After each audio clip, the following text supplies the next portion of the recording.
నేటి పునీతులు పునీత కాన్రాడ్ గారు. Angelus Domini nunciavit Mariae. నీ పొరుగువారికి న్యాయము ప్రకారము తీర్పు చెప్పుము. సోమవారం, ఫిబ్రవరి 19, 2024. మొదటి పఠనం లేవీయకాండము 19వ అధ్యాయం 1, 2 మరియు 11 నుండి 18 వచనాలు. ప్రభువు మోషేతో ఇశ్రాయేలీయులకు ఈ రీతిగా చెప్పమనెను. మీ దేవుడను ప్రభుడనైన నేను పవిత్రుడను, కనుక మీరును పవిత్రులై ఉండుడు.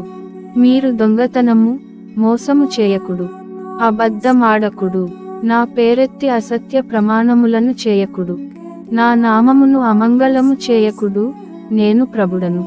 మీ పొరుగువానిని వేధింపకుడు, వాని సొత్తు దోచుకొనకుడు, దొంగిలింపకుడు.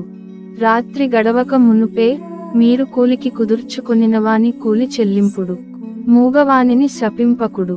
గ్రుడ్డివాడు నడచు త్రోవలో దేనినైనా అడ్డము పెట్టి అతడు పడునట్లు చేయకుడు.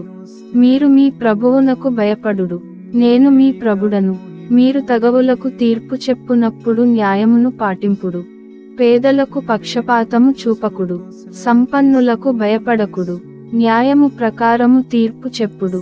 నీ ఇరుగు పొరుగు వారి మీద చాడీలు చెప్పి వారి మరణ తీర్పుకు కారణము కావలదు. నేను ప్రభువుడను.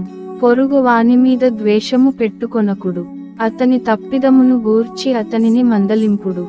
అప్పుడు అతని మూలమున నీవు పాపము మూట కట్టుకొనకుందువు. పొరుగువారి మీద పగ తీర్చుకొనకుడు, వైరము పెట్టుకొనకుడు. నీవలె నీ పొరుగు వారిని కూడా ప్రేమింపడు. నేను ప్రభుడను. ఇది ప్రభువు వాక్కు.